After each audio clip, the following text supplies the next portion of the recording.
আসসালামু আলাইকুম, স্বাগত জানাচ্ছি চ্যানেল আই নিউজ আন্তর্জাতিক সংবাদে। সাথে আছি আমি সাবিহা। কাতারের মধ্যস্থতায় শান্তি ফিরছে। তেহরানে আতঙ্কে বাসিন্দারা, বৃষ্টির জন্য বিশেষ প্রার্থনা। ট্রাম্পের গাজা শান্তি পরিকল্পনা নিয়ে জাতিসংঘে ভোটাভুটি সোমবার। ক্যারিবীয় অঞ্চলে নৌকায় মার্কিন সেনাবাহিনীর ২০তম হামলায় নিহত ৪।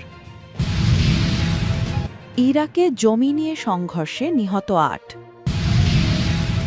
ইসরায়েলকে হিজবুল্লাহর চূড়ান্ত হুঁশিয়ারি, পাল্টা হামলার প্রস্তুতিতে লেবানন। এতক্ষণ শুনছিলেন সংবাদ শিরোনাম, এখন জানাবো বিস্তারিত। কাতারের মধ্যস্থতায় শান্তি ফিরছে কঙ্গোয়। কাতারের মধ্যস্থতায় শান্তি ফিরছে কঙ্গোয়।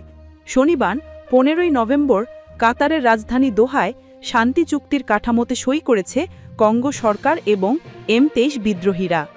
কঙ্গোর এই পূর্বাঞ্চলে চলমান সংঘর্ষ শেষ করার লক্ষ্যে এই শান্তি চুক্তি হয়েছে। চুক্তি সইয়ের অনুষ্ঠানে উভয় পক্ষের প্রতিনিধিরা উপস্থিত ছিলেন। M23 বিদ্রোহীরা গত জানুয়ারিতে পূর্ব কঙ্গের বৃহত্তম শহর গোমা দখল করেছিল এবং এরপর নর্থ কিভু ও দক্ষিণ কিভু প্রদেশে প্রাধান্য বাড়িয়েছে। প্রতিবেশী রুয়ান্ডা এই গোষ্ঠীটিকে সমর্থন দেয় বলে অভিযোগ রয়েছে, তবে রুয়ান্ডা এই অভিযোগ অস্বীকার করেছে। কঙ্গোর সংঘর্ষে হাজার হাজার মানুষ নিহত হয়েছে এবং লক্ষাধিক মানুষ স্থানচ্যুত হয়েছে। সেখানকার পরিস্থিতি এক পূর্ণাঙ্গ আঞ্চলিক যুদ্ধের ঝুঁকি তৈরি করেছে। কাতার গত এপ্রিল থেকে কঙ্গো সরকারের সঙ্গে বিদ্রোহীদের মধ্যে সরাসরি আলোচনার কয়েকটি ধাপ আয়োজন করে, যদিও আলোচনাগুলো মূলত পূর্বশর্ত এবং বিশ্বাস বাড়ানোর পদক্ষেপ নিয়ে সীমাবদ্ধ ছিল। গত জুলাই মাসে তারা একটি নীতিমালার ঘোষণা করতে সম্মত হয়েছিল, কিন্তু সংঘর্ষের মূল সমস্যাগুলো তখনও সমাধান হয়নি। অক্টোবর মাসে তারা চূড়ান্ত বিরতি পর্যবেক্ষণ সংক্রান্ত একটি চুক্তিতে পৌঁছায়।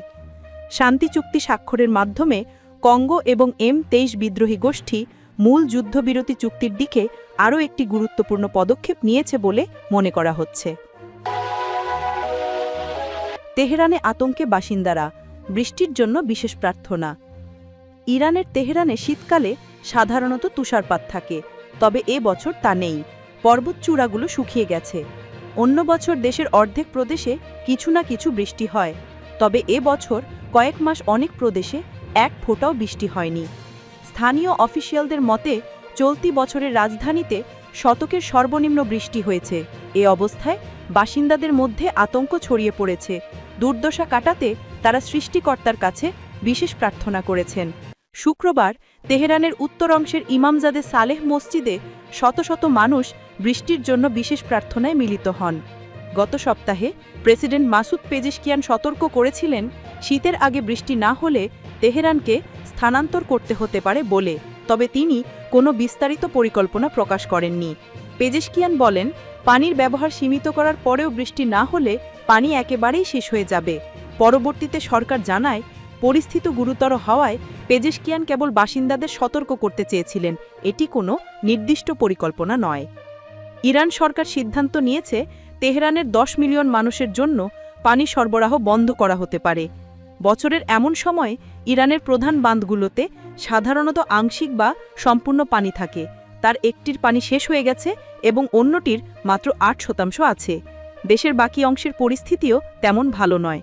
স্থানীয় মাধ্যম জানিয়েছে, এবার ইরানের বার্ষিক বৃষ্টিপাত হয়েছে ১৫২ মিলিমিটার, যা বিগত ৫৭ বছরের গড়ের তুলনায় ৪০% কম। ট্রাম্পের গাজা শান্তি পরিকল্পনা নিয়ে জাতিসংঘে ভোটাভুটি সোমবার।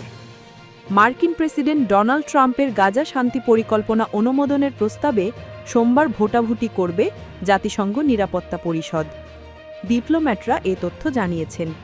জাতিসংঘ সদর দপ্তর থেকে এএফপি জানায়, গত সপ্তাহে ১৫ সদস্যের নিরাপত্তা পরিষদে এই প্রস্তাবের ওপর আলোচনা শুরু করে যুক্তরাষ্ট্র। ইসরায়েল ও হামাসের মধ্যে চলা ২ বছরের যুদ্ধের পর ঘোষিত যুদ্ধবিরতিকে সমর্থন দেয়াই এই প্রস্তাবের মূল উদ্দেশ্য।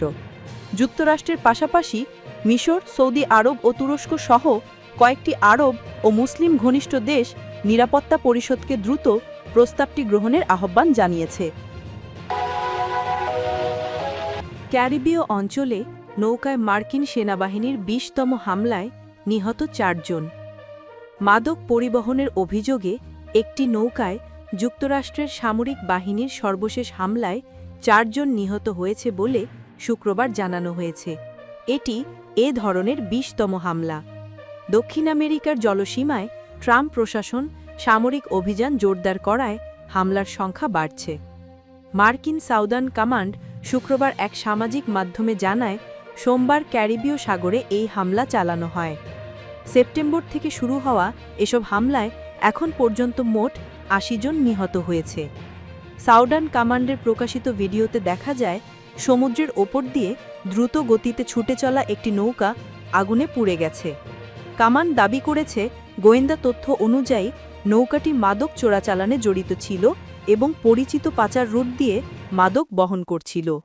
সাধারণত এসব হামলার ঘোষণা প্রতিরক্ষা মন্ত্রী পিট হেগসেথ সামাজিক মাধ্যমে দেন, তবে এবার সাউদার্ন কমান্ড নিজেই বিবৃতি দিয়েছে এবং পরে হেগসেথ তা আবার পোস্ট করেছেন। হেগসেথ সোমবার জানিয়েছিলেন, এর আগের 2 হামলা রবিবার পরিচালিত হয়েছিল। মার্কিন পররাষ্ট্রমন্ত্রী মার্কো রুবিও বলেছেন, যুক্তরাষ্ট্র মাদুরোকে ভেনেজুয়েলার বৈধ নেতা হিসেবে স্বীকৃতি দেয় না এবং তার সরকার মাদক পাচারে সহযোগিতা করছে। অন্যদিকে মাদুরো দাবি করেছেন, যুক্তরাষ্ট্র তার বিরুদ্ধে কৃত্রিম যুদ্ধ সাজাচ্ছে। সম্ভাব্য হামলার আশঙ্কায় ভেনেজুয়েলা এ সপ্তাহে ব্যাপক সামরিক এবং বেসামরিক মোতায়েন করেছে বলেও জানিয়েছে। ট্রাম্প বলেছেন, যুক্তরাষ্ট্র মাদক কার্টেলের সঙ্গে সশস্ত্র সংঘাতে রয়েছে এবং হামলার লক্ষ্যবস্তু হওয়া নৌকাগুলো বিদেশি সন্ত্রাসী সংগঠন পরিচালনা করছে, যারা যুক্তরাষ্ট্রে মাদক ঢুকিয়ে দিচ্ছে। তবে রিপাবলিকান সহ বিভিন্ন দলীয় আইন প্রণেতা জানতে চেয়েছেন, কারা লক্ষ্যবস্তু হচ্ছে এবং হামলার আইনি ভিত্তি কী। ইরাকে জমি নিয়ে সংঘর্ষে নিহত 8। ইরাকের মধ্যাঞ্চলে কৃষিজমি নিয়ে বিরোধের কেন্দ্র করে সংঘটিত উপজাতীয় সংঘর্ষে 8 জন নিহত এবং আরও 9 জন আহত হয়েছেন বলে আজ ওয়াসিত প্রদেশের এক নিরাপত্তা কর্মকর্তা জানিয়েছেন। ইরাকের কুত শহর থেকে বার্তা সংস্থা এএফপি এ খবর জানিয়েছে। তিনি জানান, সকালে খেসান গ্রামে বেদুইন উপজাতির সদস্যদের মধ্যে এ সংঘর্ষ শুরু হয়। নাম প্রকাশ না করার শর্তে ওই কর্মকর্তা বলেন, 8 জন নিহত হয়েছেন এবং আরও 9 জন আহত হয়েছেন। নিরাপত্তা বাহিনী এলাকাটি ঘিরে রেখেছে, তবে পরিস্থিতি এখনও শান্ত হয়নি। ইরাকে উপজাতি বিরোধ সাধারণ ঘটনা। যুদ্ধবিধ্বস্ত এ দেশে অস্ত্র ভর্তি, যেখানে সামান্য বিবাদও প্রাণঘাতী সংঘর্ষে রূপ নিতে পারে। উপজাতিগুলো দেশটিতে ব্যাপক প্রভাবশালী এবং তারা নিজেদের নৈতিক ও বিচারিক বিধি অনুযায়ী পরিচালিত হয়। এছাড়া তাদের কাছে বিপুল অস্ত্র ভাণ্ডার রয়েছে। 2003 সালে যুক্তরাষ্ট্রের নেতৃত্বাধীন আগ্রাসনে দীর্ঘদিনের শাসক সাদ্দাম হোসেনকে ক্ষমতাচ্যুত করার পর বহু বছরের হিংসা শেষে ইরাক সম্প্রতি স্থিতিশীলতার দিকে অগ্রসর হতে শুরু করেছে। ইসরায়েলকে হিজবুল্লাহর চূড়ান্ত হুঁশিয়ারি, পাল্টা হামলার প্রস্তুতিতে লেবানন। লেবানন ইসরায়েল সীমান্তে চরম উত্তেজনা। দীর্ঘদিনের সংঘাতের পর এবার পাল্টা হামলার চূড়ান্ত প্রস্তুতি নিচ্ছে লেবাননের ইরান সমর্থিত সশস্ত্র গোষ্ঠী হিজবুল্লাহ। লেবানন থেকে আসা সর্বশেষ খবর অনুযায়ী ইসরায়েলি বাহিনীর ক্রমাগত বিমান ও স্থল হামলার জবাবে লেবাননের সশস্ত্র গোষ্ঠী হিজবুল্লাহ কড়া হুঁশিয়ারি দিয়েছে। হিজবুল্লাহর শীর্ষ নেতারা স্পষ্টভাবে জানিয়েছেন, ইসরায়েল যদি তাদের আগ্রাসন না থামায় এবং লেবাননের ভূখণ্ডে অনুপ্রবেশের চেষ্টা করে, তবে তাদের শক্তিশালী ও উপযুক্ত জবাব দেওয়া হবে। এই হুঁশিয়ারির পরই সামরিক প্রস্তুতি জোরদার করেছে হিজবুল্লাহ। জানা গেছে, লেবাননের দক্ষিণাঞ্চলীয় সীমান্তে ভারী সামরিক সরঞ্জাম এবং ক্ষেপণাস্ত্র মজুত করা হয়েছে।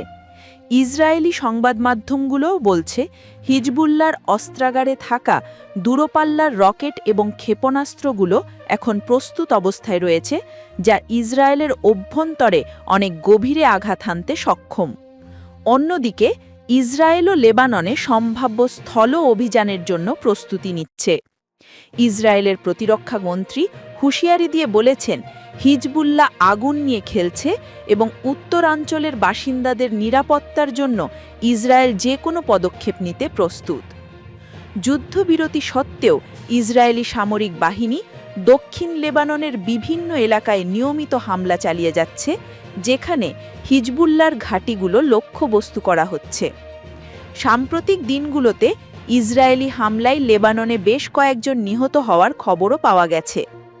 বিশ্লেষকদের মতে, গাজায় চলমান যুদ্ধের আবহে এই দুই দেশের সীমান্ত সংঘাত আরও ব্যাপক আকার ধারণ করতে পারে। যদি হিজবুল্লাহ পূর্ণাঙ্গ যুদ্ধে জড়িয়ে পড়ে, তবে তা পুরো মধ্যপ্রাচ্যে এক ভয়াবহ আঞ্চলিক সংঘাতের জন্ম দিতে পারে। আন্তর্জাতিক মহল থেকেও উত্তেজনা কমানোর জন্য চাপ বাড়ানো হচ্ছে, তবে মাঠের পরিস্থিতি এখনও নিয়ন্ত্রণের বাইরে। লেবানন ও ইসরায়েল উভয় পক্ষই এখন যুদ্ধের চূড়ান্ত প্রস্তুতিতে। যে কোনো মুহূর্তে একটি বড় ধরনের সামরিক সংঘাত শুরু হতে পারে। এই সংঘাতের পরিণতি কী হবে সেদিকেই নজর রাখছে গোটা বিশ্ব। সীমান্ত পরিস্থিতি থেকে শুরু করে আন্তর্জাতিক দ্বৈতনীতিক তৎপরতা, সব খবর নিয়ে আমরা ফিরে আসব পরবর্তী আপডেটে।